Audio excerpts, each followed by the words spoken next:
Would you sleep with sick women? I may be pregnant, but I'm still a man. Thank the unruly ones. It's indecent, it's vulgar, it's blasphemous. I'm gonna ride you till you can't stand up. Come on, let's go down. All right, keep your shirt on. Loveline is meant for an adult audience. Loveline may contain sexually oriented content. Listener discretion is advised. Here's Loveline with Dr. Drew and Adam Carolla. All right, it is true. Phone number for Loveline, 1-800-LOVE-191. Fax number 310-854-4455. I'm Adam Carolla. That is Dr. Drew. He's a board-certified physician. Dixon Medicine. Tonight, our guest is Margaret Cho. Margaret is a long-time stand-up comedian. Long time, way too long. For someone who's not too long in the tooth, you've been on the stage long in the tooth. for quite some time, right? Yeah, I think so. Like 12 years. So you must... I started when I was 16, so I'm 28. Okay. now. That is incredibly young Yes. to start stand-up. I just wanted to get into bars. When she was last on Loveline, she was like 18. Yeah. Oh, really? It was a while ago.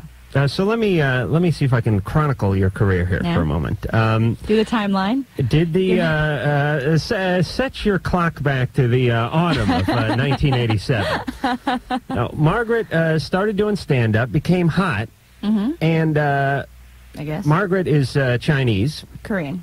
Korean. Whatever. Listen, when I'm on a roll... Whatever. Right. Yes. Very good. She's the first Lebanese female stand-up. All right. Cho, isn't Cho a Chinese name? Maybe. Oh, could be? I don't know. Could be, possibly. I mean, you know, they're not what, mutually exclusive? 3 letters and ends with an O is always reminds me of a Chinese name. Sure. But in this particular case, you are mistaken. All right, but it's fair to call you Asian, is it not? Yeah. And not a whole lot of, I don't know if you guys watch a lot of Night at the Improv or go to comedy clubs, but not a whole lot of Asian women on the circuit. Except for that damn Mitsu Taibuko or whatever her name was. Otsuke. You know, she's really big in Japan. She goes to Japan and does shows there. And she was... I hope she stays in Japan. No, she's great please. because she used to be Sam Kinnison's girlfriend. I think that's a very cool thing. I was Sam Kinnison's girlfriend in the early 80s. Come on. He's had a lot of girlfriends. I think it's really great, though. But her thing was, you two, I'm guessing, were the only sort of prominent Asian female stand-up comedians. Yeah, I guess, yeah. Yes, and she did a whole thing where her thing was more of a kabuki thing. She's from Japan. So it's the difference between Asian and Asian American, which is I guess what makes us different. Right, but she really did a whole sort of Shogun approach to stand-up. And her best one was... in America, you have Naked Woman and Playboy Centerfold. In Japan, we have Toyota Truck. And, laughter ensued. I don't know if they sweetened it up or not. I don't, but I think that, but Margaret didn't, let me finish with you. Margaret didn't work that angle. She's Asian, and it's a bit of a novelty to see an Asian woman up on stage, but she didn't go out there in the traditional garb of her country or anything. She went and talked about what it was like being Asian, growing up in America, and the differences that ensued. And then a TV series came off of that. Yes. American Girl? All American Girl, yes. All right. That's pretty close. Yes, very good. Now, that was about 4 years ago? Yeah, I think so. I don't know. That was not so good. But it didn't have a long run, but it was around for a little while. Well, it was around for like a year. Right. Which is kind of a long time for television anyway, I guess. It is for Arsenio Hall, yes. And it's a very competitive field. And I didn't have a good time doing it. You didn't? No. Really? How come? Well, because I think for me as an artist, which I really think I've grown to be or whatever, this sounds so stupid because to think of stand-up comedy as art is kind of presumptuous and pretentious. Excuse me, we have to listen to Adam wax on about that all the time, so we're used to that here. But I'm artiste, by the way. It can, done right, it can be an incredible art form, or it can be butchered. Or it can be terrible. Right. Or just as art itself, art on canvas is the same difference. You got dogs playing poker and you got Monet. Exactly. You're so right. So, but I think that what I do cannot really be something to be used to sell toilet paper and window cleaner and, washing up powder or whatever you can. It's a classic story. You have some success, I should say, doing your thing, and then they make it into a series, and they tell you, no, we're going to take your sensibilities, we're going to take your point of view, we want to take your stand-up, we want to put it into a sitcom, except all the freedom in the world. There's a couple of blonde twins who you'll be looking after. I don't even think it's even as high-minded as that for me. I think it's just I like to say the bad words. I have a potty mouth. Good. Not that I will have one now. No, I'm not like the Snickerhouse. Don't worry. But we have a potty show, so it's all right. It's yes. okay. And thank you for bringing up the sneaker pimps because the saga continues. We don't know what happened to Liam. Really? You never found him last night? We never did. If someone knows what happened to Liam, they can call up and tell us about it. What happened last night is we had he Kelly. Seems to be walking around with a Crown Royal sack. Yes, and the Crown Royal sack is missing from around my microphone, which Kelly had been eyeballing earlier in the night. Now, what happened last night was the following, and just pardon me for one second. No. Kelly, Chris, and Liam from the Sneaker Pimp showed up. Great folks, British band. And the Brits are either morose and quiet as hell, or they're just lively, friendly, articulate, and interesting. We happen to get lucky and get the lively, artistic, interesting ones. Belligerent, interesting. Well, the booze came out, and Liam had himself a few too many, and got into a spat with Drew. Nothing physical, just a little verbal back and forth, a little jousting. Drew put out his fire quickly with his wicked doctoral tongue, as he's been known to do. He is like a gecko. He'll shoot it right across, snap the guest in the eye, and bring it right back. So, and here's the thing about people that are in bands. They're used to having people sort of nod their heads and agree with whatever it is they say. You know, they get drunk, they sit at a pub with a bunch of their fans, and they say, Hitler was very misunderstood. And everyone goes, he's right, man. Yeah, Liam, go. So Drew shot back. Liam's feelings were a little bit hurt, but everything was still fine. Then at some point when Drew had left the room after a couple of bouts, they had to do liners, which you'll do tonight, Margaret. That's where producer Ann hands you a piece of paper and you say, hello, this is Margaret Cho. I'm so happy to be here, and always listen to Drew and Adam. And mispronounce my last name, please. It makes everyone think we're tight. All right, so at some point he started arguing then, never did the liners with Chris. Well, because they were like a mom arguing with an adolescent child. Chris, being the mom, was saying he was embarrassed by Liam's behavior. Right. And he had to stop. And there's this great line. You should have been here to enjoy this. It takes a physical move, but he held his hand. Chris held his hand way up, and he said, "Dr. Drew is up here. You are down here." And he put his hand down under the console, which I vehemently disagreed with, but to no avail. So the point is Liam then just struck out on his own, walking the streets of Culver City, trying to get back to their hotel somewhere in West L.A. It's a good 10 miles. I couldn't find my way out of this place. No. Especially with a couple glasses of red wine in me. So I hope he made it back to the hotel in one piece. I actually was looking for him on the way out of here last night. I was looking too. And I thought to myself, God, a guy out of town walking around here, that's scary. Especially when he had a little diatribe about how L.A. is nothing but people shooting each other. Yeah. So, and do we have the little altercation on tape? We have a few things. We're getting we're giving producer Ann and engineer Mike a little bit of time to fish it out. But there's the initial when you were sort of yelling at them a little bit, which I found interesting. I thought my conflict was with Kelly. Well, it was directed at Liam. Oh, yeah. All right. Because Liam seemed to be very appropriate. He didn't change. Then Engineer Mike had the presence of mind to have the mics potted up during the commercial when they were supposed to be doing their liners, catching the argument between Chris and Liam. The problem is it's going to take some time for Engineer Mike to get out all the F words. Which was every other word because I heard it. So, all right. But back to Margaret. So that will come up later in the show, and those of you who weren't privy to it last night, hopefully will get a taste of it tonight. Face Off is the name of Margaret's next project. It is a feature film. Yes. Out in June. Big action movie. Nick Cage. And John Travolta. Oh, really? Directed by John Woo. I have the biggest head out of anybody. I did looping yesterday. I was screaming, because they couldn't hear me over the gunshots because I look really stupid and am really stupid around bullets, although I had to have a firearm the entire time.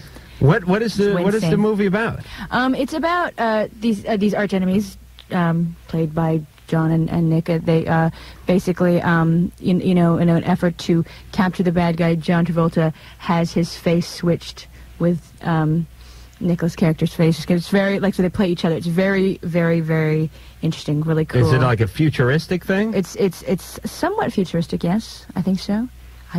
I wouldn't say it's very far in the future, but it is. But we don't have the face swapping technology in place right now. That's what I'm saying. If we had it, we wouldn't know. We would. I thought this was going to be a film about hockey. I know you would think, but all right. no. So they switch faces, and one of them goes after the other. Yes. And you. And I just keep shooting guns. Are you someone's partner? I'm at one of John Travolta's underlings. Ah. So I have like the Clarice Starling, Silence of the Lambs style hair. Margaret was also in a interesting movie about a guy who had AIDS called It's My Party with Eric Roberts. Kind of a small film, yes. but made its way around. I think so. Especially on video, and had a whole sort of life after after it was released. And if you want to see a movie that has to do with AIDS, that's I guess a realistic depiction. I mean, I haven't seen a ton of movies with AIDS, and I don't have AIDS, but it seemed to be pretty realistic. Margaret has a great role in it, and it's a touching film. The worst hair possible. Bad hair, good role. No, but terrible hair. Like it looked like Ted Danson's hair in Gulliver's Travels. Like it was the worst. Like Winona Judd, gigantic. It was a monstrosity. I thought you looked pretty hot. Oh, you can see past the hair. If it wasn't for the strong AIDS theme, I probably would have masturbated. And it's interesting you just revealed something about yourself, Adam. It's like a very realistic film. I don't know if it's realistic because I haven't seen a lot of films about that yet. No, I haven't experienced it in real life, but I judge my reality based on my experience in film. Well, I was talking about a film and comparing it to others, smart ass. Steve, 24. Oh, if you could have heard me defending you in here, Drew, while you were out taking a leak and the argument broke out, you'd be whistling a different tune. You'll hear me chime in. It's the funniest thing in the world, because you hear my distinct monotone voice as they're arguing go, all right, let's just mellow out. Steve? Yeah, okay. Actually, this is more for Dr. Drew. I was involved with the relationship with this girl, and we didn't believe in premarital sex, so it wound up involving a lot of manual stimulation, and I was a dishwasher at the time, so I had cracked skin on my fingers. So you're soaking in it. All right. A little Marge humor there. Yeah. Okay. Yeah, so I was wondering if there's any danger for the transmission of, like, say, the AIDS virus through cracked skin in the fingers. Madge, sorry. Thank you, producer Ann. Really not. You don't have the AIDS virus. No. So you can't transmit it no matter what you do. Well, I was more concerned from her. I don't think she has it, to the best of my knowledge. She's a virgin, is she? No. It's really not transmitted. Hold on. Is she a virgin or not? No, she is not. No. It was a later revelation to go to the non-belief in premarital sex. Has she had... I've had that before, by the way. The sexual buck stops here. I've been a floozy my entire career. Now I'm dating Adam, and I'm suturing my vagina shut. Oh. It's late night radio, please. Steve. I'm just really empathetic. I feel it all. Do you have a sore on your finger? Is that what he's talking? He gets cracked. He gets dishpan hand. He gets dishpan. I see. Yeah, exactly, from dishwashing. Cracked. And she does not find that unpleasant at all. Well, I'm sure she probably doesn't like it. I don't know if I could tell that. I don't know if I could tell. How many guys has she been with? To my knowledge, 4. 4. And is she a junkie? No. No. Look, have you ever heard of anybody contracting AIDS through that? Through that means chafed skin. Well, no, but it would be a newspaper article if something like that had happened. It's unheard of. Logical. I figure it's just an opening in the skin would allow the fluid to enter and perhaps. No, that's all right. It doesn't happen like that, Steve. Okay. Very, very non-contagious. There are finger dams. Do you ever see those little the little finger condoms that you can buy at there's sex stores that sell? True? Yeah, they're very small and they're for your fingers. And there was a whole thing where a lot of people were using latex sheets for oral sex also, and that's part of them. The finger dams. Why not just use a latex glove if they're gonna? Yeah, the finger dams are they're kind of cute because they're like little condoms for your fingers and stuff, and then they're not as a glove seems like very huge to put on. Does it go on each? And plus, it's like you're going to the gynecologist or something. Well, some people find that appealing. Is it do these finger dams just go on each individual finger? Yeah. So it's not a whole glove. Yeah, it's kind of like when Stockings. Stockings For your fingers. And you use like the graduation ring as a garter. All right. That wasn't worth the trouble. We do, Engineer Mike, do you have the argument? All right.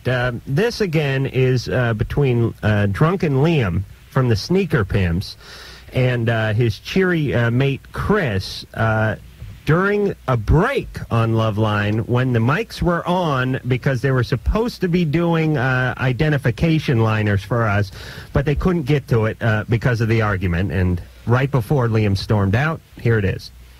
Well, don't get on me because I know what I'm talking about. Oh, right. Okay, go ahead and just say right. Okay, boys. It's about something else. Stop it. The definitions. Are you going to keep going on? Yeah, if you're going to rib me, yeah. Should I do it with the markers? Yeah, do it afterwards. What are you going on? Look, we couldn't. I'm not playing anything. I'm not trying to be anything. Stop. Come on, you two. Come on, everyone. Have a good time, please. Yes, that's what I'm here for. Well, but then stop f***ing ribbing me. Definition. See what you've done. The whole thing was philosophical. It's what definition. Yeah, I know all about it, but at least I don't fucking go on about it. That's the thing. All right, listen. Enjoy. Yeah. I'm trying to calm this guy down. It's not funny. I'm getting irate trying to calm him down. Good job, Chris. Yeah, wicked. All right, I love you. Who bought the wine? That's all I want to know. Who brought the wine into the wine? Right. Look, just I wasn't arguing medically because I know. It doesn't matter, you know. We're having medically a laugh. speaking, I know. The whole point is I don't care. We're having a laugh. He knows more than most normal people do. I know you do, but this guy's a fucking doctor, so just calm it. Yeah, my brother's doctor. It's fine. But the point was absolutely philosophical. It was about definitions about what was addiction. Addiction. The idea was what is philosophically addiction. It's not medical. It's philosophical. Liam, just forget about it. Come on. I'm not going to be chatted at because. Do you see what I have to endure on this show while Drew is in the bathroom or on the phone? Yeah, I've never been more uncomfortable in my entire life. It's an adorable argument, so sing-songy. We're having a laugh. It's so cute. It's just like they're like little tots, you know? I've never sounded more insincere in my entire life. All right, come on. Enjoy.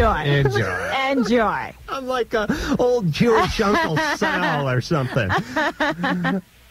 I'm humiliated. I had no idea that I sounded that way. You know, you have a really distinctive voice. Your voice makes me feel like I am... 1,000 hands are touching you all at once? Yes, exactly. That and... Oh, sorry. I feel like pajama bottoms in watching television late at night. Really? I just feel pajama bottoms. Really? Yeah. Because of the soothing tone of my voice? It's the soothing tonality. It's the warm, rich embers. Ah. You make me want to push a button. I think about nasal septum repairs. All right. So that was the argument that preceded Liam getting up and hitting the road from the Sneaker Pimps, and we've not seen him since. Hopefully he's together with the band in Tucson or Phoenix, I guess, tonight, and then they're going to San Diego He Thursday. could still be in the Sony lot somewhere arguing about marijuana. I swear I don't know how he made it back to the hotel, if he ever did make it back to the hotel, because I don't know if he had any money. He was drunk. He was walking around, and where we work is not an easy place to find your way out of, especially loaded and from Britain. So we hope he did all right. Anyway, Margaret Cho is here tonight, and we're going to squeeze another call. Later on, we will hear the argument that started it all when Drew fired at the guest in that doctoral tone of his. All right, let's see. Jay, 19. Hi, I had a question about tattoos. I'm considering getting a tattoo, and I've heard about the HIV being passed through the unsterile needle. Right. But I heard a report tonight on Dateline or Nightline or something that said the ink, especially like foreign ink, maybe in Asia, no offense to Margaret or anything, but I heard that... Wait, what? I heard that ink can, it can give your body like lupus. Whatever. Well, I have not read any reports of that per se. However, whenever a foreign body is introduced and left, there's always a concern that some sort of generalized immune reaction or activation can occur. I mean, that's really the basic theory behind the silicone breast implants and why they activate the immune system and cause the immune system then to attack the body. So it makes sense to me. Right, except for that's more about class action suits and lawyers cashing in on hysteria than it is. And if it occurs, it occurs very rarely. There's a lot of tattooing going on right now, and I have yet to see any cases of autoimmune disease linked to tattoos. Do you have any tats, Margaret? No, I don't. No. I could never, I don't know. No. Let me qualify it, though. Maybe some literature will be coming in. It's just not something I've come across. And there's certainly a lot of tattoos. It seems to me that if there was like an actual outbreak of some sort of disease from that there would be more of a furor over it. I mean, you'd see a lot of it. I mean, see it. So many people get tattoos. Right. All right. So, Jay, if you want to get a tat, play the odds. Go to a reputable place, and I'm sure you'll be fine. And when we come back, we will talk to Drew. Jennifer, who is repulsed by her husband, and now wants to know how to get a painless divorce that doesn't affect her children in any way. Imagine that.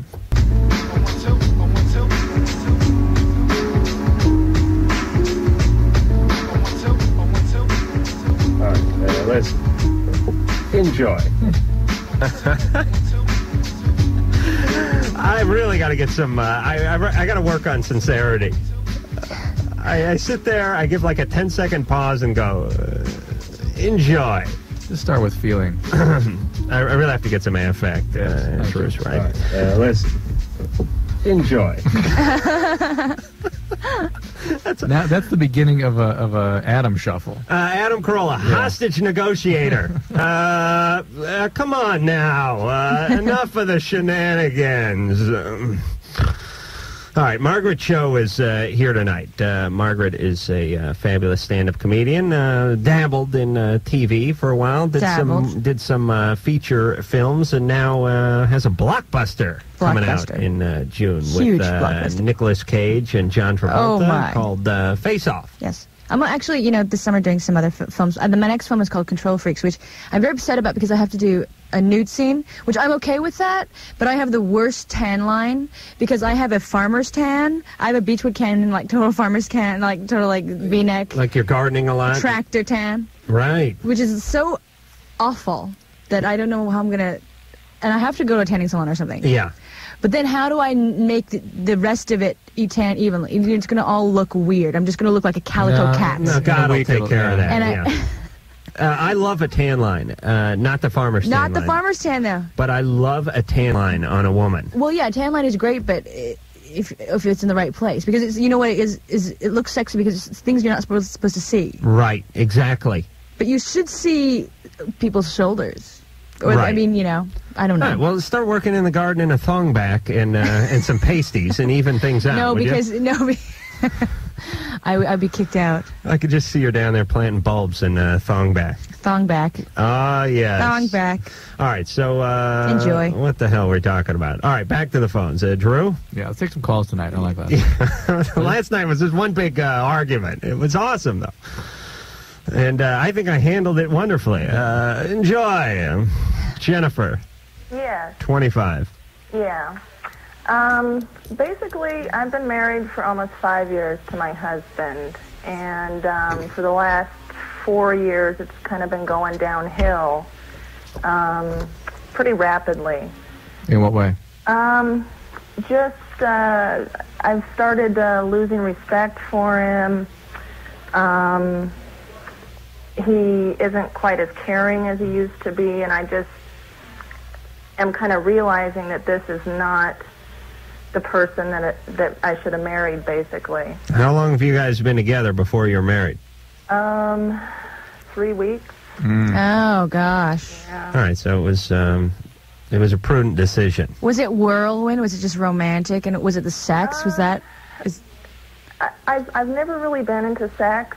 I've been in quite a few bad relationships, and this was kind of... the rescue. This was the rescue. All right, hold on. Let's gamble. Easy. It's a layup. It's a layup. Drew, very cocky. He's been kicking my ass on this gambling thing. And, with the house costing me all this money, it's really starting to add up. Margaret, you have any money on you? Yeah, get $1. Okay.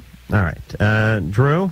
Do you have the multi-hundreds of dollars that I've given you over the last few weeks? All right, bucks out. What are we doing? We're gambling. Okay. But that's against the law. No, not. And we're doing it on the air. All right, but listen, I thumb my nose at the state of California, who gambling's illegal except for the most inane, bizarre, asinine form of gambling, which is the lottery. Which is poor people gambling with the stipend they get from the state. Here's my thing. No lottery tickets sold to people in slippers or who need the money for dental work. That would be my first piece of business when I take over as governor. So they have lottery gambling, which is gambling for vagrant retards, but that's legal. You can gamble on horses. You theoretically could gamble on dogs in this state, I believe, but you can't gamble on chickens. Cockfighting's illegal. You can gamble on dogs. There's poker, pan poker in Chino or something, but you can't play 21.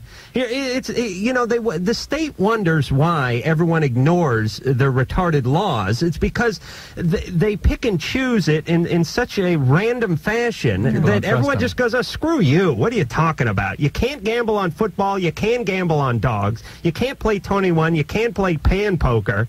It's ridiculous. So now we have anarchy then. That's anarchy. Right. Total anarchy. Starting here on Loveline with the $3 we've ponied up. And I feel lucky tonight. Now, what are we betting on? I have no idea. Oh. What, Drew? What are we betting on? Jennifer's upbringing, her relationship with her family. We're trying to figure out why she had a string of bad relationships, why she married this guy after only 3 weeks in the relationship. What happened to her as a youngin'? What kind of environment did Jennifer grow up in? Alcoholism, abuse? Possibly it was Ozzie and Harriet type upbringing. Drew, would you like to go first since you're so confident? Dad was abusive, probably alcoholic, and ultimately left, I'd say. All right. Verbally, physically? Physically. Sexually?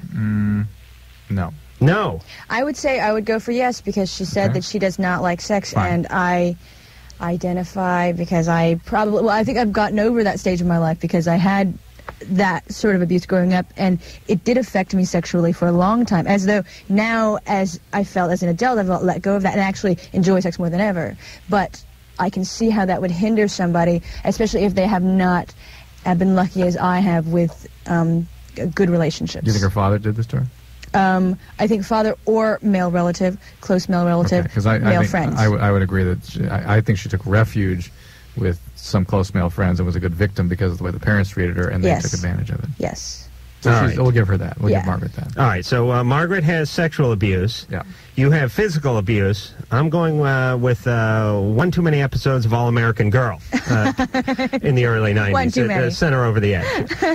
All right, geez, I was going to go for the sexual abuse, damn you. I will now go for... Well, we could still have sexual abuse. I could just say, I will. More specific. I call male friend / uncle. You could call I'll dad. go dad. Okay. All right. Where are we, Drew? Line 3. Jennifer. Yes. You're 25. Yes. Come on. Daddy needs a new pair of shoes. Well, you guys are all right in some aspects and kind of wrong in the others. My father did not abuse me. That's tragic. Wait. What happened? My mother and father were divorced. Yeah. I basically saw him summers and weekends. For some abuse? No. Wait, let me get this No, straight. he did not abuse me. Wait. He didn't drink? No. Did he ever strike you? No. Okay. Well, then what part are we right about? I was molested by my stepfather. My My mother's family is basically alcoholic. like a poison churro with that $3. Yeah. No, Margaret gets it. And my mother basically decided that her happiness was more important than mine. Right. Okay. She certainly achieved her goal. Yes, she did. Yeah, she's a woman of conviction. Some of my previous relationships were physically or emotionally abusive. Right. All right. Margaret, what happened with you? I didn't know about this. Oh, well, I was molested by my uncle for a couple of years, and I'm so incredibly vocal about it that my family can't deal with it. Like my mother, I'll be at a gathering, my mother say, "Could you set the table?" And I go, well, Uncle Bob molested me, he can set a goddamn table. And I've tried that one too, and they're like, "Who the hell's Uncle Bob?" They get very upset with me because I'm very frank about it, because I won't say that it didn't happen. Right. And that's the worst thing you could do. And I think that a lot of healing for me has come out of just joking about it or just talking about it. How old were you? I was, when it started, 5. And at the same time, he and his daughter, he would do me and his daughter, and she was 3. Oh, my God. And then... Who was this guy? He was my father's sister's husband. Did you report this? At the time, But now there's no statute on this. I know. I mean, I don't know. You need to report this. I feel far away from it. What other kids he would still be doing this kind of crap? It's possible. I mean, oh, yes. I don't understand his daughter either. She's very strange. She's very just completely studious and completely cut off from the world in a very strange way. So I feel like a lot of I feel a lot of anger, but I've also let a lot of it go. And I feel very emancipated from it, which is maybe why I haven't taken action against it, gone back there or done anything. Here's what I would suggest, because we're running late for break. Let's try to give Jennifer a little gem of information, and we'll go to break, and then we'll finish up with Margaret on this topic. Jennifer. Yeah. What is it about your husband that's bothering you? Specifically. Well, it seems he's gone half the year out of the country. Mm-hmm. And recently he has started having co-workers of his stop by to kind of make sure I'm not doing things that I'm not supposed to. How do you know, though? Maybe he's concerned. I mean, maybe that's out of, maybe they're checking up on you in a good way. Well, because I know him so well. I mean, he started accusing me of sleeping around, and he started being kind of overly... All right, so he's a real clingy guy. He is. Okay. He is. And but is he available to you emotionally? Do you have a good relationship when he is around? Well, in a way. Okay. How many kids do you have? I have one from a previous relationship and then a daughter with him. Mm-hmm. And on behalf of the kids, why don't you guys try to get some professional help and work this out? Because you're going to go out, Jennifer, and find another messed up relationship. Yeah. And have another kid. I have been in counseling for 9 or 10 years now. All right. That's good, but that's just smarting you up enough to know you should get away from him. Yeah. What about him, though? I mean, maybe you guys should get in together. Right. If you are really getting better, he can get better, too. And give this family a chance, Well, I mean, I've given him so many chances to correct, things that I have found wrong or things... All right, well, then you have my blessing for the divorce, but I will put a curse on you if you get married before the age of 29. Oh, God. Do you hear me? Okay. You must put all your emphasis on your children and on your career and not on another relationship. In your recovery from this abuse. Yeah, well, because I think if it's bad, it's not going to... If it's that bad, but the I don't problem see how is it with could get somebody like better. Jennifer, it could be that good, and she could be sabotaging it. Yeah. That's part of the problem. And if it is that bad, she's going to go out and find another bad one. Mm-hmm. And if she doesn't find another bad one, she's going to find a good one that she sabotages. Yeah. So she might as well work on the one she has since there's a kid involved and she has a reason to commit herself to it. Mm-hmm. All right. Margaret completely disagrees with that BS rhetoric. But because of her cultural upbringing, I'm being not going to polite. pipe up to the doctor. But you could feel the vehemence of her disability. Well, I just sometimes if I can't stand it, I don't see how women can stay in relationships. Then I just have to leave. All right, I'm down with you on that. So fast. All right, and sometimes that can be right. It's unfair of us to pass judgment on that relationship because we really don't know. Yeah, I mean, but she Okay. sounds We need to go to break. When we come back, we will unearth a little more of Margaret's past and see how she's doing with that. And and take more calls from you after this. You should be rebellious just to be rebellious to advance the cause of people's rights to be individuals, which is fine. Yeah. But that kid would have gotten hurt potentially, and that's what they're advocating. Our first job here is to do no harm first. Yeah. And to hear these people don't know what they're talking Stars who are rock advocate stars. something which drives me crazy. I am not. I am totally. I am. I am not. I'm not. All right, and I dragged out of the guy that he hated his dad and was going to tell him basically to sort of tell him to screw off. Which is, I don't trust people who want to tell the truth. Yes. I was thinking about this today while I was trying to come up with a lie for something, and I thought, I don't trust people who want to tell the truth. Every time we have some 17-year-old kid who calls up this show and says, I must tell my parents I'm gay, it eventually turns out that they hate their parents. Yeah, they want. Yeah. They know that the last thing their parents want to hear out of them is that their son is gay, so they're going to tell them to screw them. But they always hide, and it's such a noble cause, the cause of truth. But if you scrape beneath the surface to those who think everyone needs to know the truth, you usually find something devious. Like when producer Ann told on Jimmy about what was going on at the bachelor party. We went, you got to know the truth. Everyone, I don't trust people who want to tell the truth. There's a devious thing hiding behind it. There's an agenda. Yes, It's an not. agenda. It's not, and it's not honesty. It's evil. What's an agenda? It's still motivated out of something other than just a desire to be truthful. Yeah. Okay. All right. And all right. And let's not. And by forget, the way, we both sound horrible on tape. We really do. Horrible. No. I can't talk anymore. You sounded fine. Please, Sophia. Hi. Hey, you're 19. Yeah. I've been married 1 year. Mm-hmm. And I wanted to let everybody know that I've had the most incredible experience of my life since I've been married. All right. Kill yourself now, and it won't get any better. Oh, it does. What I wanted to tell the world is that for some reason, I have sex in the middle of the night with my husband, and it's the strangest thing because we're like not in the mood, and we've had a hard day, and then all of a sudden we both roll over, and it's the most passionate, incredible thing that I've ever experienced. And I wanted to know, has anybody else ever done this? Yes. Sure. Margaret and I did it. Yeah.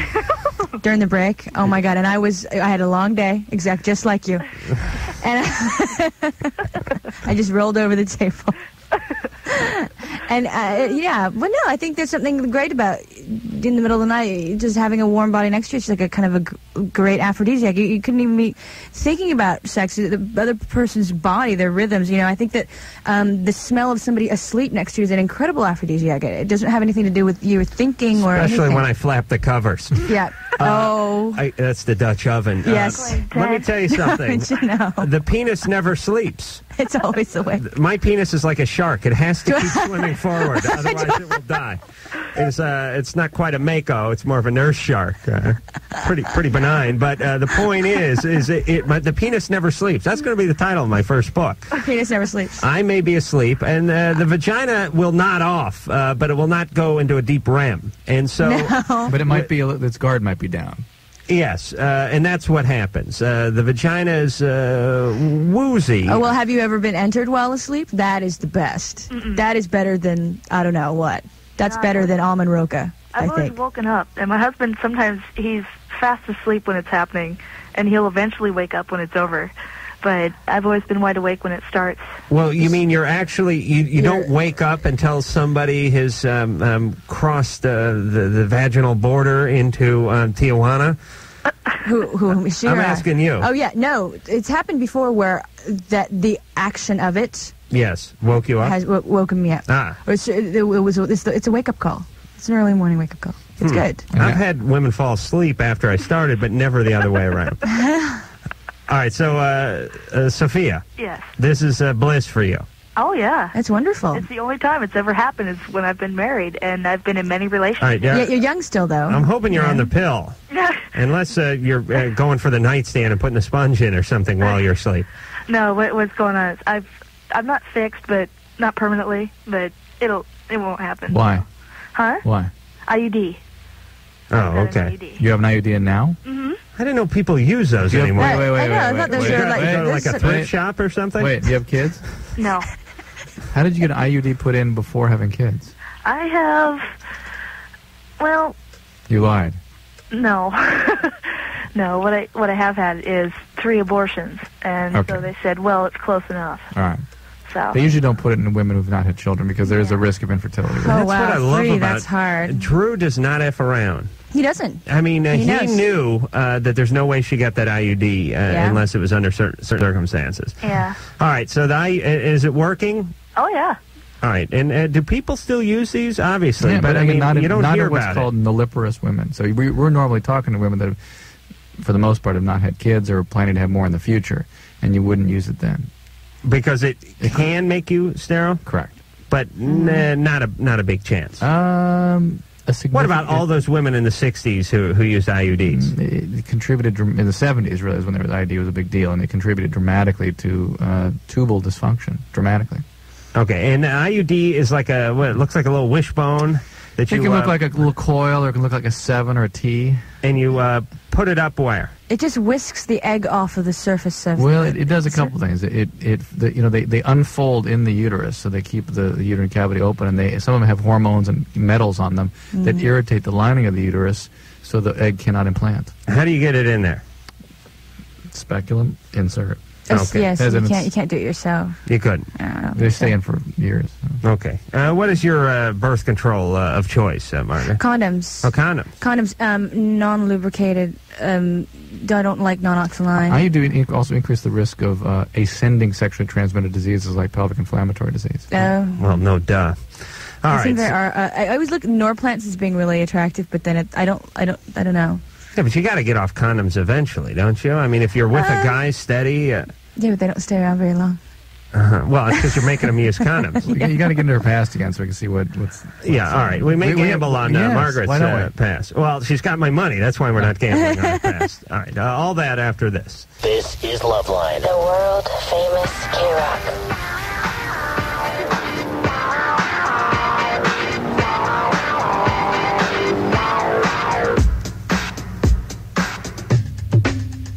Yeah. All righty. Loveline. Adam Carolla, Dr. Drew, comedian. Margaret Cho is here tonight. Phone number 1-800-LOVE-191. Fax number 310-854-4455. Tom Arnold is coming in next week, right? Yes. Memorial Day. Stephen Baldwin will be in here. Tyra Banks and maybe Prodigy. We'll see his little question mark there. And we will be back in 10 seconds. This is Loveline on radio station. KROQ-FM, Pasadena, Los Angeles. The world-famous K-Rock. Yes, it is Loveline with the well-rested Dr. Drew and the nasally drone of Adam Carolla and the comic stylings of young Miss Margaret Cho, who has a movie coming out called Face Off. It's a John Woo film. He's a big action director. Yes. And has Nicolas Cage and John Travolta. Yes. Two guys you may have heard of. Yes. And is John playing a bad guy like in Broken Arrow? They both play bad guys. They both play good guys because they play each other with their faces. Oh, right, and stuff. right. So they're bad and good. It's everything. It's a great. Lots of stuff exploding. Lots of shooting. Lots of shooting. Lots of blood. Good. It's good. It takes place in the foreseeable future. Foreseeable future, and it's an amazing film. It really is. I mean, if you're a fan of John Woo, if you're a fan of action films in general, and it's so exciting. I mean, it's just so. I think we shot off 144,000 rounds of ammunition over the course of the filming, and it's just really amazing. And that was just the Teamsters, Drew. That was before they actually started filming. And where did you film this? In Los Angeles. The Teamsters actually did this little trick on me. They put there was the hugest doggy poop or whatever. They put it outside of a place where I would see it, and I walked out and I started screaming, "Oh my God, it looks like 3 bananas!" And then I started screaming, "It's human," because there's tissue. And I was screaming, it's human, there's tissue, and all the Teamsters were laughing, and I was horrified and screaming about it. And then 2 weeks later, they put it outside my trailer, and I did the same thing. They thought it was a completely different and unrelated poop. Right. I thought it was a serial pooper. It had happened again, and then I still didn't figure it out. I'm so stupid. And then they finally let me in on the little joke, because both times they were all standing around waiting for me to come out. Where did they get the poop? It was actually a plastic poop Uh-huh. that they embellished on by spraying it with water. Yours was not plastic, Adam. The one that was deposited in your bathroom, was it? No, I had somebody take a dump in my bathtub. Why? Why? I wake up in the middle of the night in cold sweats, shouting that exact word. Why? Why? Why me? What? Why my tub? Did they think it was a bidet? Is it? No, it wasn't a French guy. It was a junkie. Oh gosh, that's the worst thing I've ever heard. Yes, my home was under construction, and it's still a little different ritual. Am I right, Drew? And the same junkie is one that stole your tools with me? Yes, I had many tools stolen. That is awful. So you discovered it directly after, or after some time had passed, or? I didn't do carbon dating on the you on didn't the dump. cut it to see if there was rings. No, I didn't. Count it possible. I didn't get like Bill Nye, the science guy, on the phone. And Bill, I got a turkey thermometer in it. It's 68 degrees. More like tracking a bear or something. Like, check out what it's eaten recently. And then I actually rubbed some of it on me so that he would not pick up my scent. Or just rub some on and see if you had a reaction 24 hours later to see if you were allergic, possibly. Right, and just I put my initials on my chest just in case I was going to have a reaction. All right, so from feces to molestation, let's just finish off our conversation. Yes. You're very courageous in talking about this. I'd like to preface this by saying. Oh, thank you. When you were, was it 5 years old or yes, 7? 5 years old. You were molested by a sort of distant uncle or uncle by marriage? Uncle by marriage, yes. And he also molested his 3-year-old. Yes. At the time. At the same time. And is this the same girl that's all? Yes, she's just very strange now. Yeah. And I'm so distant, from that too. And I think that my parents also have separated their ties to that particular family to a great extent because of it. Yet they will not really be as straightforward as I am. Certainly, nowhere near. Can you imagine how guilty your parents feel? Oh, I know. I mean, that's what they're avoiding. It's terrible. Because you would have to feel some degree of responsibility, even if it wasn't a rational feeling, that you would want to have protected you from this. Yes, of course. So how old are you now? 28. All right, so this is 23 years ago. And when did it come out? I mean, when did you discover it? Or, I mean, I shouldn't say discover it, but when did you make it apparent to your parents that this was going on? I think I kind of let them know when I was around 12, when I figured out what had happened. Then I kind of let them know, and they were not dismissive, but they did not know how to deal with it emotionally. I mean, I'm very close to my parents, yet at the same time, we have problems, obviously, talking about certain things. And part of it has to do culturally with the reserved nature of our, Korean family dynamics is it's very unemotional, very cold. And so you have to, they cross that line sometimes because we're different, but at the same time, it's very hard for them. So. Now, what is the situation? Are you first generation American? Yes. And so your folks came over. Yes. At what age? They came in their mid-20s. Were they expecting you to have an arranged marriage? No. Because we talked to a lot of Korean kids, in yes. which that is a common practice. Very common, common, and as a lot of my cousins still, do that, and they treasure that, they welcome that, because, it kind of takes a lot of sort of, pressure off, because also it's not completely, you have to do it. It's more like setting up and, introductions and whatnot. Oh, you don't have to carry through and you actually don't always have to. No. Take the vows. No, I mean, it just depends on the family, of course, but I've seen that in my family. And what did your parents think about you getting involved with comedy at such a young age? Well, I didn't tell them until I was well into a television career, and then I was doing... they didn't know They didn't know. What you did for a living? No. And how did you keep it from them? I just didn't really discuss it, because you keep things like that. And then my mother saw me on television. Really? And she was like, I have a kiss tune for you. So, is this Mrs. Livingston from Courtship of Eddie's Father? Yes. the same. But what did she ask you? She was like, she couldn't figure out what it was that I was doing. She thought it was like theater or something. She started to understand, and they've never come to see me do stand-up. Oh, all right. Your folks and my folks together. We should put them on a boat and just cast it out to sea somewhere. I mean, I'm sure your parents are very proud. They don't like to admit it in front of me. But the answer to that would be no. Oh, no. Well, look, they're happy if I'm happy. Yeah.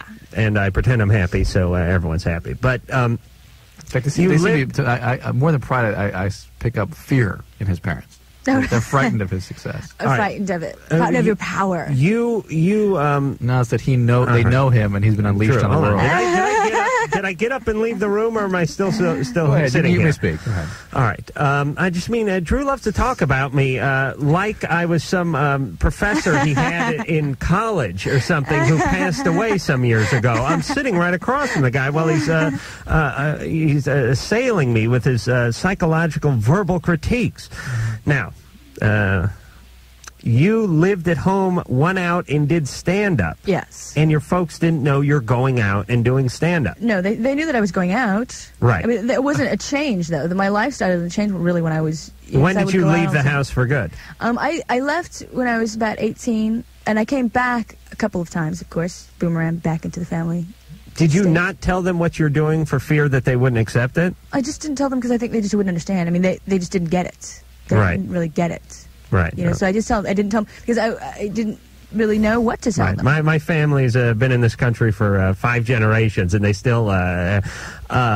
Uncle Ralph wants to know whose show it is. What do you mean? It's Drew's show, isn't it? What does that mean? He does all the talking, right? No. Well, Uncle Gabi says he does all the talking. Okay, listen, look, just pass the goddamn chicken paprikash. Let's finish it off and get the hell out of here. Oh, showbiz. But I'm sure that it's so exciting that they see. I mean, no one has cable in my family. Oh, yeah. And when I was on CBS a couple of weeks ago, my grandmother said, "So this is a real station." Okay. All right, so we should put. Here's what we should do. We should take my folks, your folks, put them in a like a Roman arena, give them a couple battle axes, and just see who walks away. Let them go at it. Marty, 20. Yeah, hi. How you guys doing tonight? Good. I got a question about my girlfriend. I've been going out with her for 4 months, but we actually feel a lot closer than that. We both love each other very much. But we actually. A few problems just keep on coming back and forth.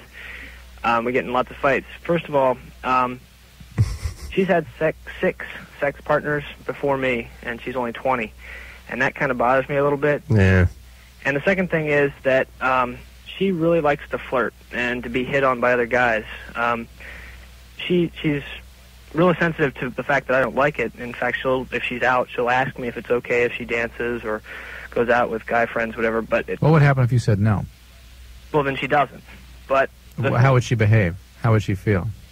That's my question. Like, I don't want to seem like I'm overreacting or too overly jealous. How does she react? I'm sorry? If you say no, how does she react? Or have you never said no? Yeah, I've said no on some instances. And how does she react? She says okay. And that's it. No resentment, no anger. Not that I can tell, but I'm not really sure. You're 22. 20 as well. We're both 20, I'm sorry. Right. And you've had less than 6 partners. I've had none. Oh, none. All right. Yeah, see, guys can't stand this. This is that weird? I mean, I by the time that I was 20, I don't even know how many. But that 6 is a very low figure. Oh, yeah. That's a good weekend. Yeah. It's just you're out doing the stand-up thing. Sure. You know, what do you want? Oh, your parents are just, could you imagine? Imagine the folks hearing about the partners. I also don't like to talk about the 6 partners with her because I feel like I'm calling her a whore or whatever. Yeah. But they were all, you have to understand, they were all before she met you. You know? They don't have anything to do with you. But, Margaret, this is not a rational impulse. Yeah. You understand? Mm-hmm. I mean, it's not really... I've had this impulse before. A lot of guys have this. You have it when you're, like, in your late teens and early 20s as a guy. It's one of these things that goes along. It's almost... Like, when I was, like, in my early 20s, I was getting a lot of fights and stuff like that. Get into trouble, make trouble, pain in the ass. And it's a lot of that same energy. It's a... please, Drew. But then don't put the puss on halfway into this. I won't interrupt you. Please, how about a little validation for a change instead of the puss on? And The puss on. yes, and you have a lot of energy when you're in your early 20s as a male. And oftentimes that energy finds sort of devious outlets. And when you're with your woman, it comes out in who were you with before me, what were you doing with them, who's the guy, how big was his penis, so on and so forth. When you're with guys, it comes out into, hey, you're an a-hole, I'm drunk, let's get into a fight. Yeah. Somewhere along the line, you lose a lot of that momentum, hopefully, and you just sort of settle in and you realize people have pasts, you have a past, you're together now, and that's what's important. And and you also stop trying to cut people off on the freeway who flip you the birds. So some of that is biological. I agree with you, Adam. However, some of it is the fact that younger males particularly tend to persist in over-idealizing their partners. Right. There's an attempt to act out something that they are lacking in their relationship with their mother or something. And the over-idealization can never be kept up with. Right. And part of the idealization is you defend against it. If a guy comes, you want to attack anybody that threatens it or keeps you from protecting that idealized image. Right. And when you, as life goes on, you become comfortable with the notion that most women are tramps, and you better just accept it. Well, I'm not worried that she's ever going to cheat on me, really. We didn't say that. I'm sorry? We didn't even bring that up. Yeah, well... Okay, so that's where your head's at. Yeah. Well, maybe you get that from the sexual jealousy, like you don't like her flirting, you don't like guys hitting on her, but at the same time, flirting for a lot of women is a way that women communicate. And I find that flirting, for me, I will flirt with people that I am not attracted to in the least, just because that's how I, as a coquette, would deal with men. So, I mean, it's not necessarily a threat to you, but if it makes you uncomfortable, I think it's wrong to say, please don't do that or whatever, because I think that's just going to make her resentful. And at the same time, do you flirt with her? With my girlfriend? Yeah. Well, no, we're very close. I mean, we're way beyond flirting, I guess. Yeah, but I mean, there's sort of a fun thing if you're with, I don't know. Like I know, because I have never been with anybody for that long, but I think that flirting exists, it should exist well into, your golden years, if you want to keep having fun. Well, yeah, I mean, you can certainly have a sort of playful element to your relationship. Sure. All right, so, Marty, we've done nothing to answer your question. Here's the deal. This is you. This is your problem. This is in your head. It's not rational. I know the feeling well. There are many, many other young men who share that same feeling. And your job as a human being is to not act on all these impulses that you'd like to act on. You'd like to kill people. You don't. I would like to go up and pull women's tops off that were roller skating down the Venice boardwalk. I rarely do it. I would like to urinate on parking spaces so that people knew that this was my space. I would like to break wind into my cupped hand and fan it toward... Wait a minute. Now that I do. Actually, I do that that's one. called the buttercup, I hear. That's the buttercup when you do that and you put that up to somebody's face. Yes. When you into your hand and then you do that. Like poetic, guys. Marty, the deal is you need to be more realistic. You need to accept who she is, her weaknesses, her strengths. You need not to idealize her. You need not to idealize this relationship. You started out this call by saying, we are so in love, but I hate this and this and this and this about her. And who she really is really bothers me. Look at who she is and decide whether or not you're going to accept that and be more realistic about this relationship. 6 by the age of 20 does not a whore make. Sam, 20. Sam? Hello? Sam? Hello? Hello. Hi. Hold on. Let me just put this out to the listeners. Please try to be in some state of preparedness when we call on you. Sam? Hello? Okay. This is... Sam, is this you? Yeah, this is me. Oh, you're diabolical. Here, honey, wait.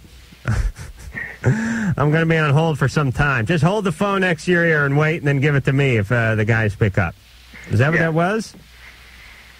Go ahead, Sam. Okay, I had a question. I was dating a girl a while back, and we had a pretty close relationship, and we broke up and all, and I was just curious if it was, like, immoral to sleep with her friends or her sisters or, feel intimate about them. What does immoral mean to you?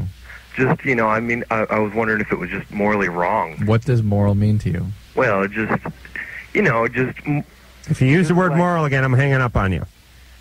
Okay. I mean, is there just anything bad with that? I mean, do you think you would? I mean, do other people do that? Do you think it's wrong to hurt other people? In a way, but in a way, no. So you don't mind if your actions harm other people? Mm-mm. Okay, well then you're fine. Because that's what your actions are going to do. Okay. But we need to explore why you don't acknowledge other people's feelings.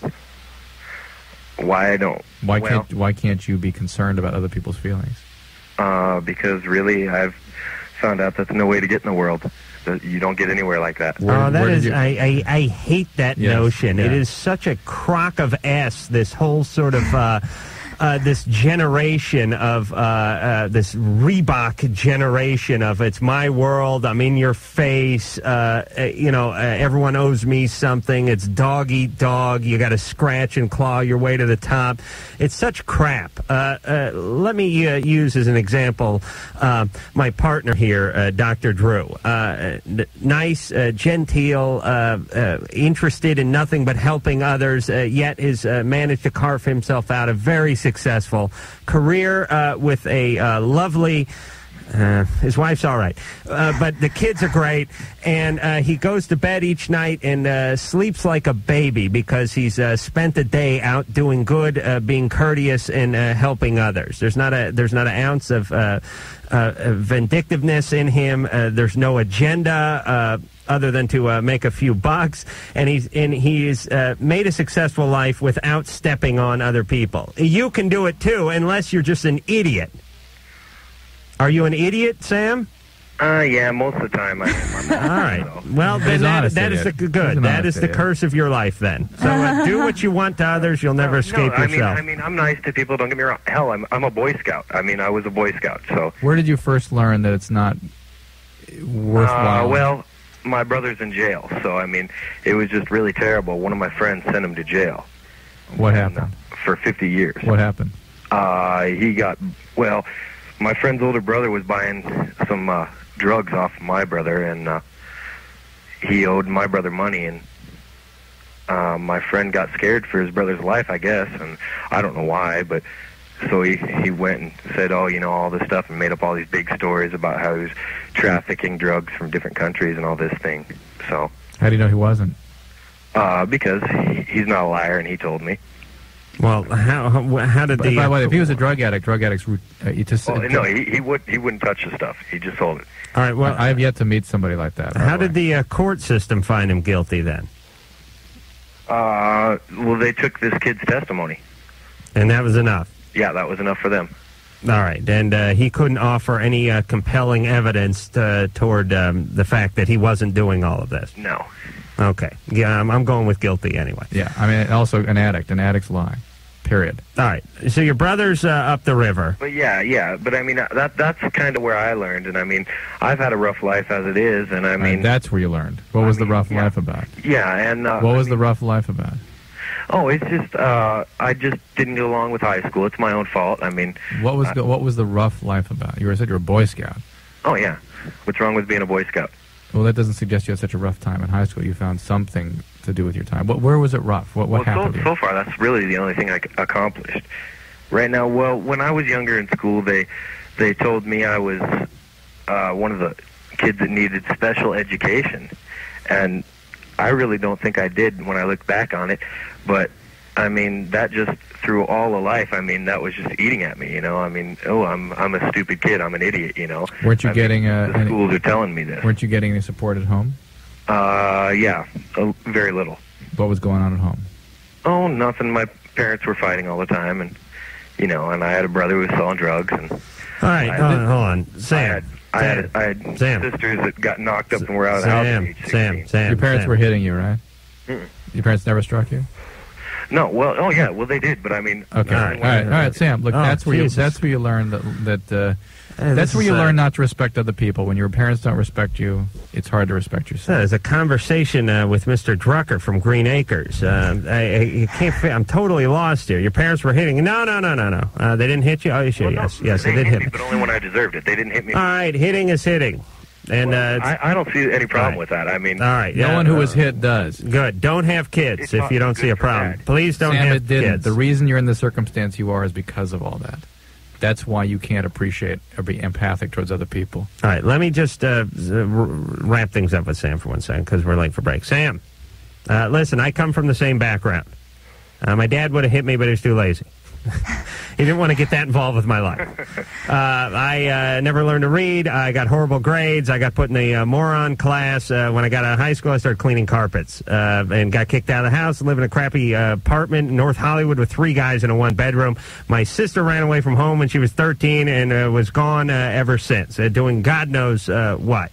A lot of us had a tough shake in life. That's fine. But if everybody who had a tough shake in life ended up being a sociopath, this entire planet would go under tomorrow. All right? It's an excuse, but it's not a good one. It's something you have to overcome. Just like Margaret's, what are you, Asian? She's Asian. She's not supposed to be funny. She got molested by some joker uncle. Her parents could give a rat's ass about her career. But look at her. She lives up on a mountain and tells jokes for a living and laughs all the way to the bank. We all have our hurdles to overcome, Sam. Do not make those hurdles an excuse because you'll fall on your face. All right? Okay. Your life is a collection of your actions. You understand? If you steal, if you're immoral, if you screw around with your ex-girlfriend's sister, if you hurt other people, then that's your life.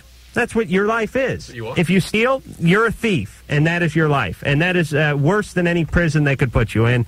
And with that, I'm going to urinate.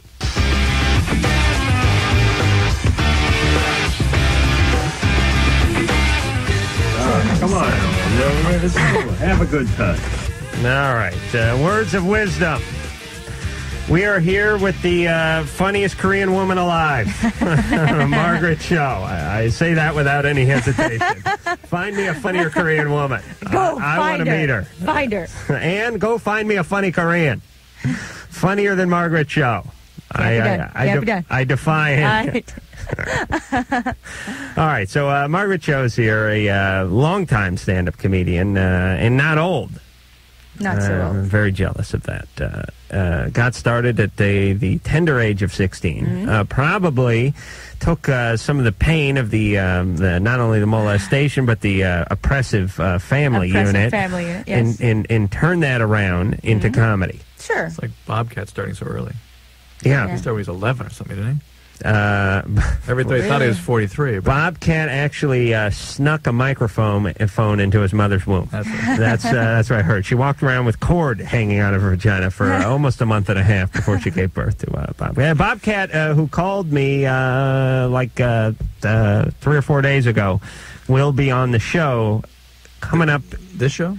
Yeah, this show. Yeah. When you said, what did you think I was talking about? That's weird. I don't the see river that, dance. I don't mention it. I don't The see river that on the list anywhere.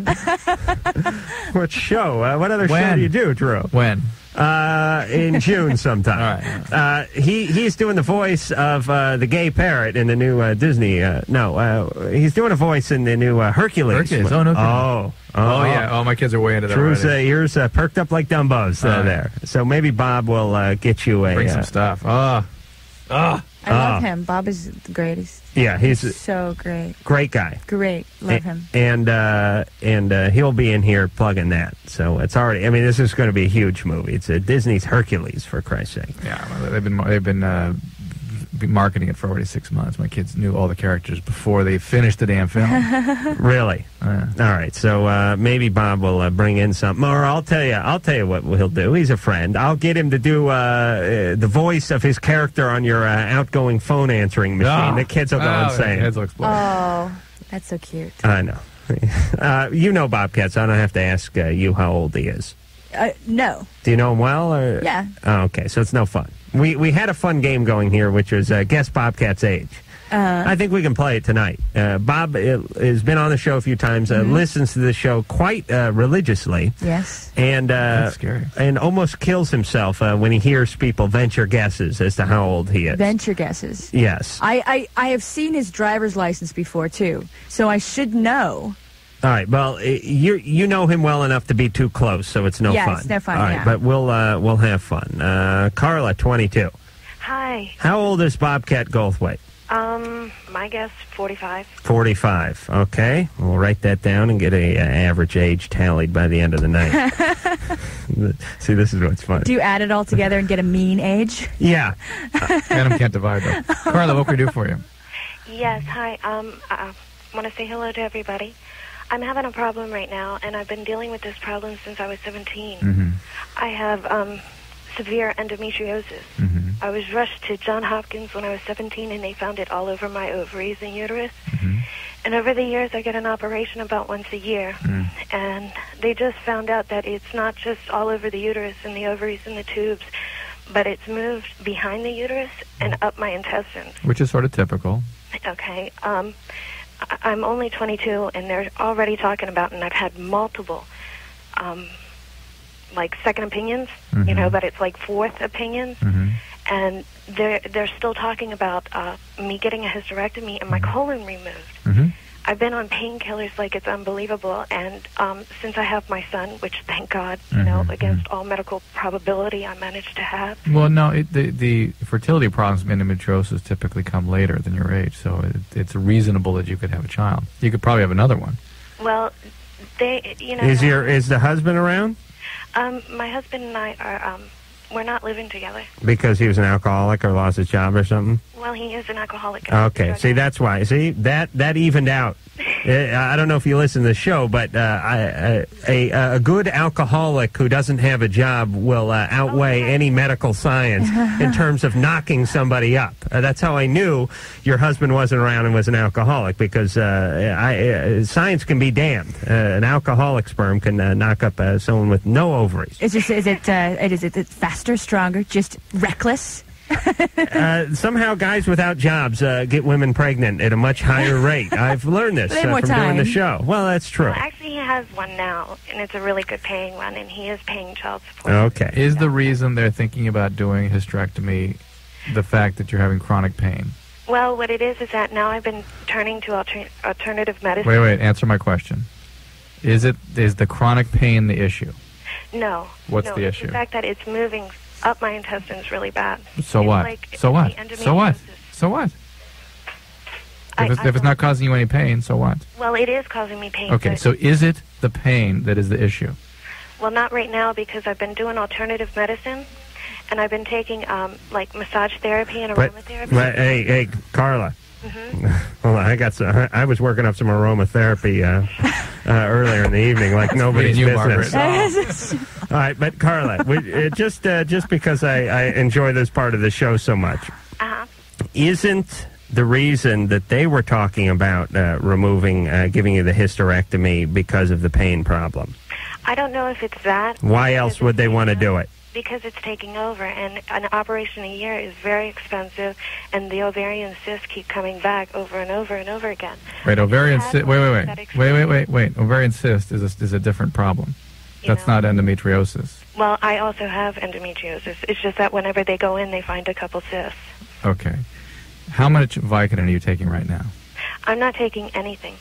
No pain medicine. No pain medicine. Do you have any extra Vicodin? What's that, Carla? They even had me on Lupron for 9 months, so I went through menopause. That's not even. That's standard of care. That's routine care for endometriosis. All right, so how's the aromatherapy work? Well, it's like you choose different scents to relax you. Like is that from like Aveda or something? I mean, is that like does that really help? I mean, Actually, it does. It does. The massage therapy, it works like on my scar tissue and everything, and it helps me relax. I haven't been on my painkillers at all for the past months that I've What kind of aromas? Like, I think, for me, I think it'd be like a corn dog. No. That's a good smell for you? Yeah, that would really put me in a good mood. I would like a hot dog on a stick. Is that a corn dog, too? Yeah, they dip that. The cheese on a stick. with the lemonade and the lovely girl serving it. Oh, and the All stewardess those- outfits pumping away. The smells mixed together. It's at ambrosia. All right. Hey, Carla. Yeah. Let me ask you a couple of questions that don't have to do with your uterine lining, Okay. if you don't mind. I don't mind. You're 22. Yeah. What was your past like? My past? Yeah. Not so good. What happened? A lot. Was there some sexual abuse or something? No, physical and emotional. Mm-hmm. But there was no sex involved. No. Mm-hmm. Did you ever have a problem? How much do you weigh? I'm 135. How tall are you? I'm 5'3". You ever have a problem with the eating disorder? Yeah. You did. Yeah. Oh, it's Dr. Kreskin here tonight. Dr. Drew is right. Dr. Drew is right. No, wait a minute. I'll take credit for this. Yeah, I had a feeling you had an eating disorder. Yeah, throughout high school I was like 100 pounds. Okay. So I don't know what else. You don't really want to listen to Drew too much, do you? Well, why did you want to talk to Drew if you don't want to listen to him? well, I want to listen to both of you. All right, I have no opinions on endometriosis, other than, can I get it, Drew? No. No, I really don't have any opinions on it then. But Drew was trying to talk to you, but you seem to have your own agenda. Well, what it was that I don't necessarily think that it's strictly the pain, why they keep telling me to go ahead and go through with this, Mm-hmm. you know? And you know, it's like I get so frustrated with these like second and third and fourth opinions because it's like it's over and over, and I'm just 22 years old. But you got to understand, you're going to doctors who are trained, and you're saying to them, I have this problem, what should we do about it? And they're saying, in my professional opinion, here's what we should do. It's like if you go to a mechanic and you say, my car doesn't run right, and he goes, you need a new transmission. You can't argue with him. You need a new transmission.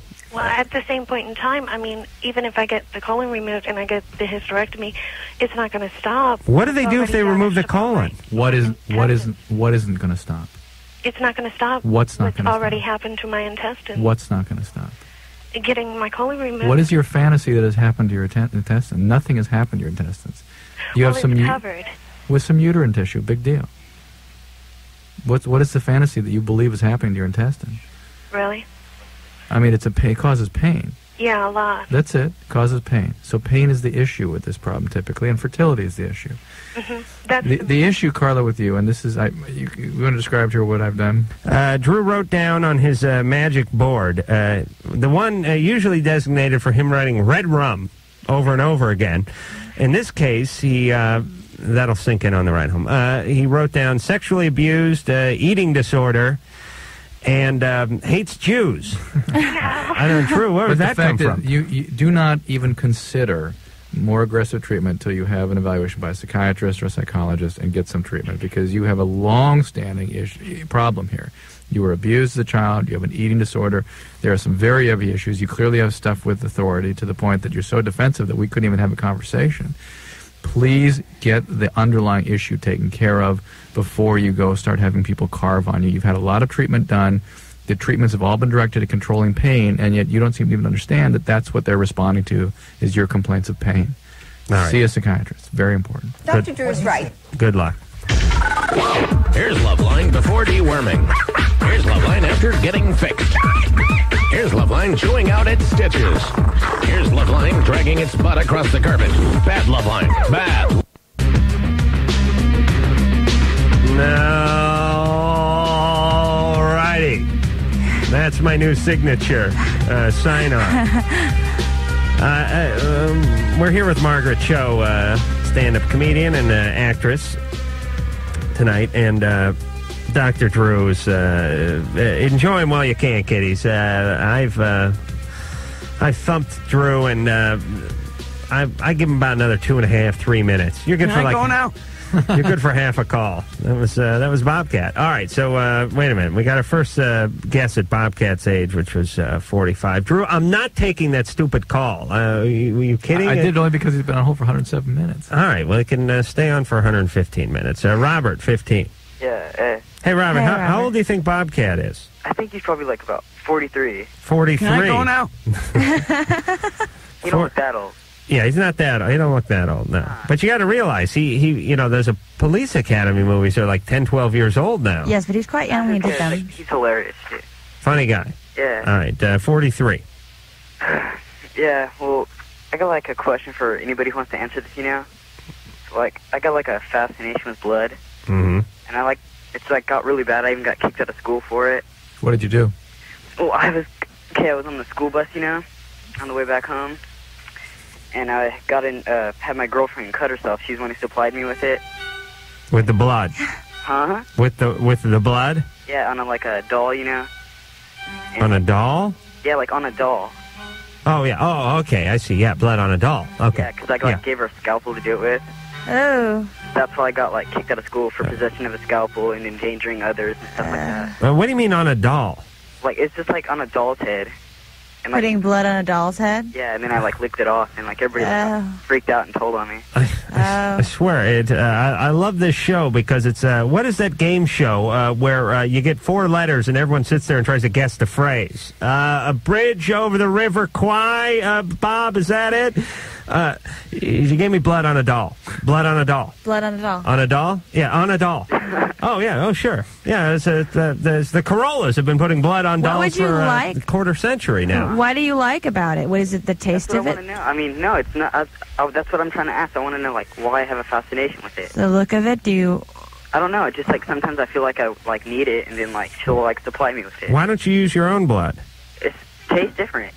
No, it doesn't. Yeah, it does.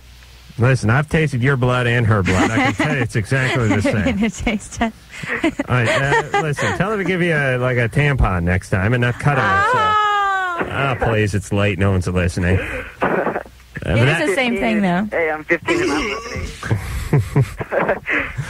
All right, you have an obsession with her blood. Here's the big question, and I'll ask it before Drew does. What the hell is wrong with her?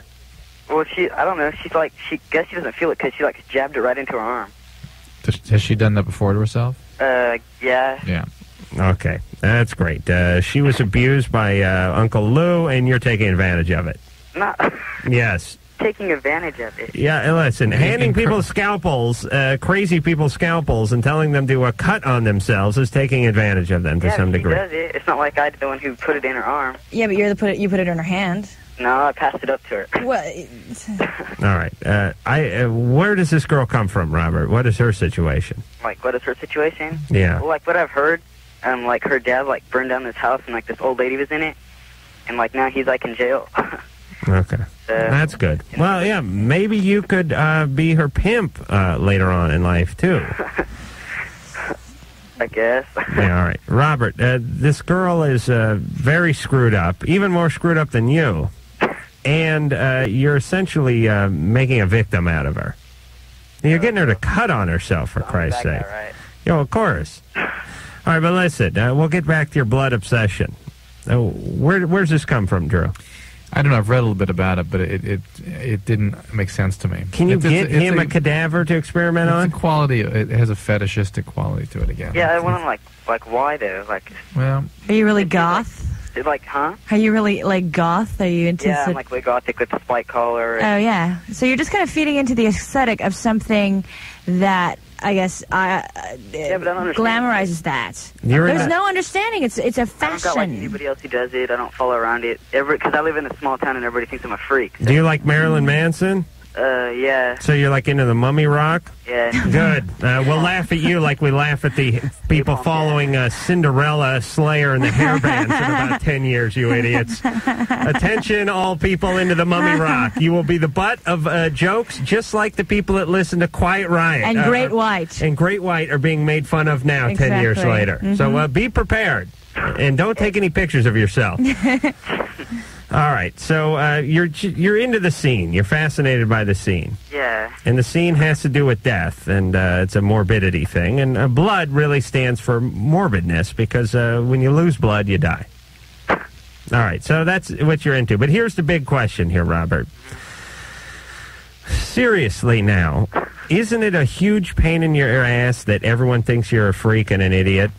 Yeah, it kind of pisses me off. Yeah, and it makes you want to act like more of a freak and an idiot? I want to go around and kick their asses. All right, but you can't because you're kind of scrawny. All right, so listen. 5'7". How much you weigh? Buck and a quarter? All right. $1.10. All right. You're not kicking anyone's ass. If you got up enough speed, you could ram up their ass. That would be your only offensive maneuver. To wedge yourself in a football player's crack. All right. I've seen you. You're not that big, so. Hey, you know what I know? I think I'm 190 pounds. I've seen you. I'd snap you like a chopstick.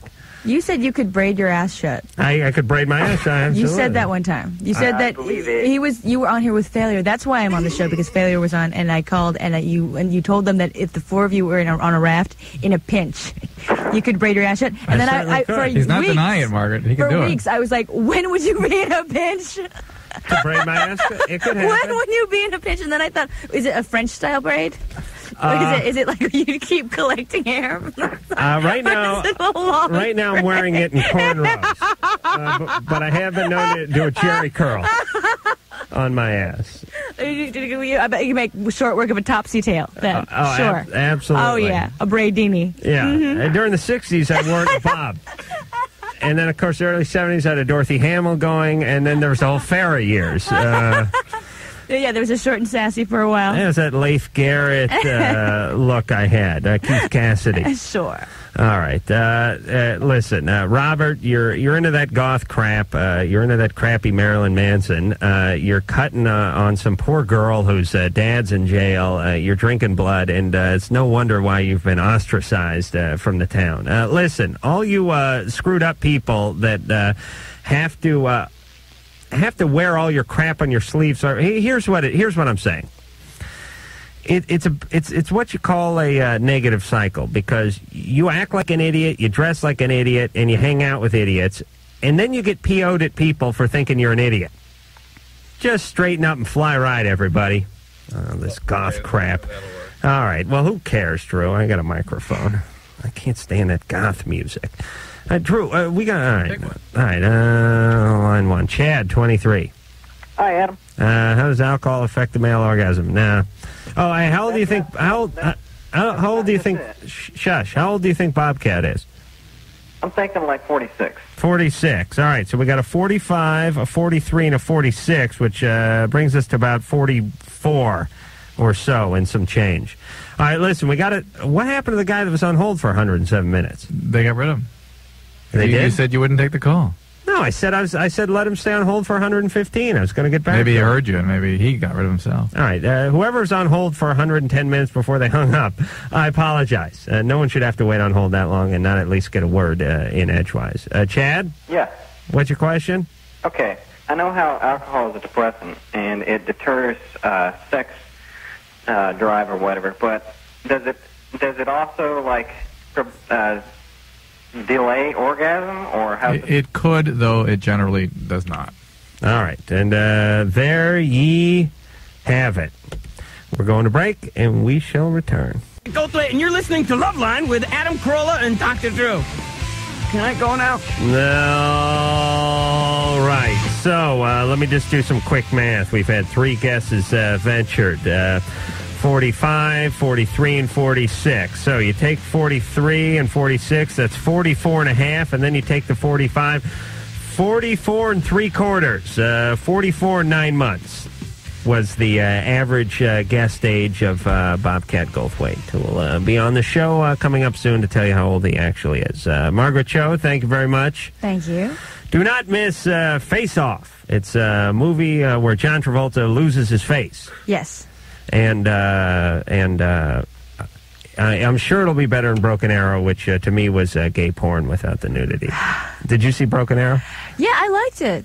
You know, you like the boxing scene? I thought it was. What about that fabulous boxing scene? that beautiful boxing scene with no headgear, no mouthpiece, and guys just yelling at each other while they box in a dark gym with nobody around. That was gay porn. That scene. It really was. I have to say, I enjoyed the film. There was some great stuff in it. All right, well, I did the John Woo film, so... I like that stuff. Okay, all right. I like that stuff, too. It's just, but I was molested, so I don't know. Right. What do I know? You're tainted, but, hey, that can be the name of your next book. My book will be The Penis Never Sleeps. Margaret's will be I Was Molested, so what do I know? All right. with 3 dots. All right. Thank you for coming out, Margaret. We do appreciate it. Thank you. Look for her at a comedy club near you or any kind of big corporate event. Any kind. That may buy her soul for just the right price. Yes. All right. Until next time, this is Adam Carolla for Dr. Drew saying mahalo. All right. Listen. Enjoy. This has been Loveline. The opinions expressed herein are certainly opinions, that's for sure. If you'd like a written transcript of today's program, you probably should have written it down yourself. And if you did, we'd like a copy. Loveline producer Ann Wilkins.